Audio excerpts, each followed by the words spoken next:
رسايل رحمته حواليك، تابعها وخد أمل منها. وغلطة اللي كان قبليك دي ذكرى تستفاد منها. طول ما لسه الروح في جسمك، طول ما قلبك لسه حي، فانت عندك لسه فرصة تبقى أحسن في اللي جاي. في الحياة من يوم ميلادنا واحنا أطفال في الصغر، من ساعتها اليوم وفاتنا كل يوم بنشوف عبر. السلام عليكم ورحمة الله وبركاته. اتصلت بيا سنة 2010 بنت منهارة تماما. أبوها نزل من البيت، فتحت الكمبيوتر بتاعه وإذا بفيديو إباحي كان شغال. دخلت على التاريخ بتاع الصفحات اللي فتحها وإذا بتاريخ طويل في مشاهدة هذه الفيديوهات. طبعا عمالة بتكلمني وبتبكي، تقولي أنا مش عارفة أعمل إيه، هل أقول لماما؟ هل أكسر له اللابتوب بتاعه؟ أنا حاسة إن أنا بكره أبويا، طول عمري شايفاه مثل أعلى، مش عارفة الدنيا بتنهار قدامي. سيبوا الحكاية دي على جنب، ناخد حكاية تانية. مش في 2010 بقى، في 2019 لسه حاصلة طازة معايا من كام شهر. ولد مسلم هنا في بريطانيا ومهذب جدا، سنه 19 سنة، وابن ناس كويسين، محافظ على صلاته، بيتعلم عربي قدر الإمكان. لا، سنه 16 سنة، بيتعلم عربي قدر الإمكان عشان يقرأ قرآن، لأن أبوه وأمه مش من أصل عربي يعني. هذا الولد عبر لأحد أصدقائه في المدرسة عن رغبته في الانتحار، فصديقه طبعا بلغ إدارة المدرسة، فالمدرسة فتحوا جهاز الولد فوجدوه بيشاهد أفلام وحاجات عن الانتحار وبيقرأ حاجات عن الانتحار بصورة متكررة. إذن الولد سويسايد، الولد جواه أفكار انتحارية. أبوه وأمه جابوني طلبوا مني أقعد معاه، وجدت إن الولد بيشاهد يوميا فيديوهات مشاهد إباحية، وأصبح غير قادر على السيطرة على نفسه وعاوز يوقف مش قادر، والمسألة أصبحت مش عادة، المسألة تحولت إلى إدمان. وده سبب الأفكار الانتحارية، لأن هو أصلا ولد متدين ومهذب ومش عايز يبقى كده ومش عارف يتغير، فبيفكر يخلص من حياته. اللي يا جماعة المواد الإباحية إدمان، مدمن المواد الإباحية مريض ويحتاج إلى مساعدة، مش بالضرورة إنه يكون إنسان مش كويس أخلاقيا. خلونا نفهم القصة ماشية إزاي. ربنا سبحانه وتعالى جعل مخنا بيفرز مادة اسمها الدوبامين، دي مادة مهمة جدا من أجل البقاء. كل شيء مهم لازم لبقائنا يفرز المادة دي. إنك تشعر بالنشوة والسعادة وإنت بتاكل عشان تستمر في الأكل، عشان خاطر تاكل، وإلا لو إنت ما بتشعرش بسعادة وبانتعاش والأكل بالنسبة لك حاجة مقرفة ومتضايق منها مش هتاكل. فالشعور بالسعادة أو بالنشوة ده تأثير الدوبامين. كذلك عند ممارسة العلاقة الحميمة بيفرز أيضا مادة الدوبامين. نسيب الدوبامين على جنب، تعالوا بقى نشوف المخ بيشتغل إزاي. المخ يا جماعة لا يفرق بين الحقيقة والخيال. يعني أنت بتتفرج على فيلم رعب فبتترعب، وبتترعب جدا، بتترعب مع انك عارف انك جالس في بيتكم على الكنبة وان مفيش حاجة حواليك، لكن بتترعب كأنك جوه الفيلم، كأنك عايش الأحداث، لأن المخ لا يفرق بين الحقيقة والخيال. فدرجة رعبك وانت بتتفرج على فيلم الرعب ده هي تقريبا نفس درجة الرعب لو انت كنت في الموقف ده فعلا اللي في الفيلم. نفس الكلام عند مشاهدة المقاطع الإباحية، المخ لا يفرق بين الحقيقة والخيال، فالمخ بيفرز مادة الدوبامين تماما كما لو كان الإنسان بيمارس هذه العلاقة. لكن المشكلة هو إنه ما يشاهده الإنسان من مشاهد في هذه المقاطع مبالغ فيه جدا، فبالتالي كميات الدوبامين اللي بيفرزها المخ أعلى بكثير أضعاف الإفراز الطبيعي عند العلاقة الزوجية العادية. فأول مشكلة بقى غير الإدمان هو ان العلاقه بين الزوجين لم تعد مرضيه، لان اللي فاهم ان هو بيشاهد المشاهد الاباحيه دلوقتي لانه مش متجوز، لكن لما يتجوز ان شاء الله خلاص هيبطل. لا، هو بيحلم بعد ما يتجوز مش هيقدر يبطل، لانه وبتبقى مشكله. ومن اسباب الطلاق يعني نسبه كبيره جدا من اسباب الطلاق هي انه مش قادر يبطل بالرغم من ان هو تزوج، وبينفضح امره قدام زوجته، وبتبقى مشكله كبيره جدا.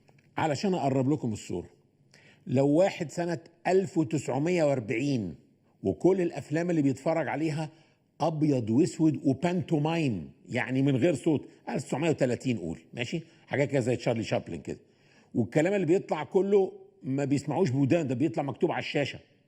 تخيلوا لو نقلنا الشخص ده اللي بيتفرج على افلام السينما الصامته مباشره الى افلام المشاهد الملونه بالصوت والصوره، وشاف فيلم واثنين وثلاثه واربعه، خلاص مش هيعرف يرجع تاني يتفرج على افلام السينما الصامته الابيض واسود بتاعت زمان. لذلك الاباحيه ادمان، لانها شيء خيالي لا يوجد في الواقع ما ينافسها، فيبقى الواقع مش مرضي ومش عارف يرجع للواقع ومش عارف يسيب الخيال. الادمان عشان نبقى عارفين هو سلوك لا يستطيع الانسان ايقافه بالرغم من العواقب السلبيه اللي بيسببها لنفسه ولمن حوله. هيو هافنر ده مؤسس البلاي بوي بيقول: أنا نجحت في أني أجعل البلاي بوي بديلا عن الكتاب المقدس. إذن هو الراجل بيصنع دين، وهو عارف أنه هو يريد أن يصنع دين، وهذا الدين هو دين الإباحية. وكلمة دين أنا أقصد بها طريقة حياة، لأن ربنا سبحانه وتعالى بيقول: كذلك كدنا ليوسف ما كان ليأخذ أخاه في دين الملك. الدين هنا مش الدين اللي هو الملك بيتعبد بيه، لا، الدين هو طريقة الحياة، هو السيستم، هو النظام. البلاي بوي اللي أنشأه هيو هافنر أنشأ نظام جديد، هو نظام الإباحية. والبلاي بوي طبعا قلعة من قلاع الإباحية، ونجح في هدم مؤسسة الأسرة. إيه الفرق بين الزواج وبين الزنا؟ نفس العملية بتتم في الحلال هي في الحرام، لكن ما يجعلها حلال هي تحمل المسؤولية. الزواج هو نفس العملية الجنسية، بس بيزيد عليها تحمل المسؤولية. الرجل بيتحمل مسؤولية المرأة ومسؤولية ابنه أو الثمرة اللي ممكن تيجي نتيجة هذه العلاقة. أما العلاقة المحرمة فلا يتحمل فيها الرجل مسؤولية لا الأنثى ولا مسؤولية الثمرة. وهذا هدم لمؤسسة الأسرة. مؤسسة البلاي بوي نجحت في إيجاد بديل للشاب يستمتع فيه بحياته بعيدا عن تحمل المسؤولية وتأسيس أسرة. طب لماذا بقى يؤسس الناس أسر؟ وده اللي بيحصل في المجتمعات الغربية النهاردة، انهارت مؤسسة الأسرة. فحتى لو تزوج هذا الشاب اللي تعود على مشاهدة المواد الإباحية سيكون عنده مشكلة كبيرة، وهي أنه لن يستطيع القيام بواجباته الزوجية، لأن الدوبامين من كتر إفرازه في المخ بيفسد المجسات. في مجسات في المخ اللي هي سنسورز بتستشعر الدوبامين، فمن كتر إفرازه المجسات بتتلم بتبوظ، فيبدأ يضخ كميات كبيرة جدا. فبالتالي يبدأ محتاج يضخ كميات كبيرة، يبدأ يزود وقت المشاهدة، يغير الممثلات اللي بيتفرج عليهم، فيصبح إرضاؤه وعشان يفرز دوبامين يحتاج إلى جرعات أكبر وأكبر من المواد الإباحية. المسألة مدمرة. طيب إيه بقى علاقة الإباحية بالتحرش الجنسي اللي بتعاني منه الفتيات في الشوارع وفي المواصلات العامة؟ العلاقة هي أن المتحرشون كلهم بلا استثناء مدمنين مواد إباحية. هذا الإدمان هو اللي بيجعله يتجرأ على لمس امرأة في الشارع ولا يحسب عواقب، لأن هو عايش في الفانتسي، في الخيال بتاع الفيلم اللي هو كان سهران عليه طول الليل لغاية الصبح. فبيتهيأ له إن المرأة اللي قدامه دي لو لمسها هتتدور وتاخده بالحضن. هو عايش في الخيال بتاع الفيلم، مش حاسب العواقب انها ممكن تتدور وترقع بالصوت او تضربه بالقلم. هو عايش في خيال، مسكين.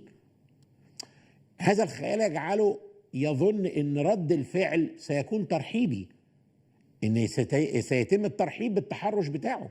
طب سؤال، لماذا يلجأ لهذا التحرش ببنت لا علاقة لها من قريب او بعيد بالاشكال اللي هو بيتفرج عليها طول الليل؟ يعني ممكن تكون بنت يعني محجبة كويس جدا، بل مرتدية النقاب كمان، ويلجأ ان هو في الشارع او في المواصلات يتحرش بيها ويلمسها. ده لان عنده نقص دوبامين في المخ، فلما بيتحرش بفتاة هذه اللمسة بترفع افراز الدوبامين عنده. هو بيتخيلها، هي صحيح انها محجبة قدامه او منتقبة قدامه او لابسة كويس ومحتشم قدامه، لكن هو بيتخيلها، بيتخيل البنت اللي بيتحرش بيها دي بالبنت بتاعت الفيلم بتاع امبارح، هو بيتخيلها في مخه كده. المسألة الثالثة هي انه من كثرة المشاهدة بتصبح المرأة في نظره أداة لإمتاع الرجل، أداة، مجرد أداة، وليست إنسان له مشاعر أو أحاسيس من حقه يوافق أو من حقه يرفض. زي أي، أنا آسف، كلب أو قطة في الشارع ممكن يلمسها ويطبطب عليها. ليس لها حرمة، ليس لها حرية اختيار. لذلك هناك مديرين بنوك كبيرة وشركات كبيرة في وول ستريت، في سوق المال والأعمال في نيويورك، تم القبض عليهم وبيحاكموا بتهمة التحرش بموظفات معاهم في الشركة أو في البنك أو عاملات مطاعم. طيب إيه اللي يجعل شخص كبير وناجح زي ده عنده ملايين يقوم بهذا العمل المجنون اللي يؤدي إلى فضيحة له بهذا الشكل؟ هو مليونير حد وغير متدين كمان، يقدر بفلوسه يعمل كل حاجة. المشكلة انه مدمن، هذا الادمان بيخليه ما يحسبش العواقب او يحسب العواقب بطريقة خاطئة. طيب اعمل ايه علشان اعرف انا مدمن ولا لا؟ خلينا نتكلم بصراحة بقى. في ناس بتتفرج عليا دلوقتي، في ناس بتروح تصلي في المساجد معانا وبتتفرج على مشاهد اباحية. خلينا نتكلم بصراحة. إذا كنت بتشعر إنك لازم توقف المشاهدة لهذه المقاطع المثيرة ولا تستطيع، حتى لو كنت تتفرج عليها لمدة قصيرة جدا وكل أسبوع أو كل أسبوعين، فأنت مدمن. ما دام مش قادر تبطل فأنت مدمن برضه، لكن درجة إدمانك قليلة، ودي الميزة إن يمكن علاجك بسهولة. ولو كان أكتر من كده فأنت بالتأكيد مدمن. ولكن هل هناك حل؟ نعم هناك حل. أنا أنصح فورا بالتواصل مع مؤسسة اسمها واعي، واعي. هم أصلا مؤسسين في الإسكندرية في مصر، ولكن لهم انتشار كبير جدا في كل الدول العربية دلوقتي وفي العالم كله. وعملوا أول موقع لمقاومة الإباحية وحققوا إنجازات ونجاحات كبيرة جدا ما شاء الله. الموقع هو www.antiporngroup.com، وهينزل لكم على الشاشة دلوقتي. ولهم فيديوهات ومحاضرات ودورات كثيرة جدا. أنا أخذت إحدى هذه الدورات، دورة معالج لإدمان المواقع الإباحية، لكني لم أجرب إني يعني في حد إني أنا أعالج حد ومحدش يتصل بيا عشان أعالجه، لأن أنا بصراحة ما عنديش وقت للموضوع ده. أنا بس خدت الدورة من باب الفضول الحقيقة، عايز أعرف بيعملوا فيها إيه. وخدت الدورة دي مع أخويا وائل إبراهيم اللي هو النهاردة يعني كان هو داعية كبير، كان في هونج كونج ودلوقتي نقل إلى أستراليا. لكن المهم هم مركز وعي الأصل في الإسكندرية ولهم نشاط كبير في العالم العربي، وحاليا بيعملوا تطبيق للموبايل كمان. ربنا يا رب يحفظنا ويحفظكم ويحفظ أولادنا وأولادكم، وخلوا بالكم من نفسكم. ربنا لم يحرم علينا شيء كويس أبدا، لم يحرم علينا حاجة نافعة أبدا. مفيش لزوم إنك تجرب حاجة وفي الآخر ما تقدرش توقفها وتدمنها وتضر نفسك، بل ممكن تدمر نفسك. السلام عليكم، اشوفكم بكره باذن الله في ذكرى جديده وعبره جديده. ولو كنتوا تتفرجوا على الانترنت ما تنسوش تعملوا لايك وشير للفيديو، وتشتركوا في القناه بالضغط على زر سبسكرايب، وتفعلوا خاصيه التنبيه بالضغط على زر الجرس. والسلام عليكم واشوفكم بكره ان شاء الله. رسايل رحمته حواليك، تابعها وخد أمل منها. وغلطة اللي كان قبليك دي ذكرى تستفاد منها. طول ما لسه الروح في جسمك، طول ما قلبك لسه حي، لسه فرصة تبقى أحسن في اللي جاي. في الحياة من يوم ميلادنا واحنا أطفال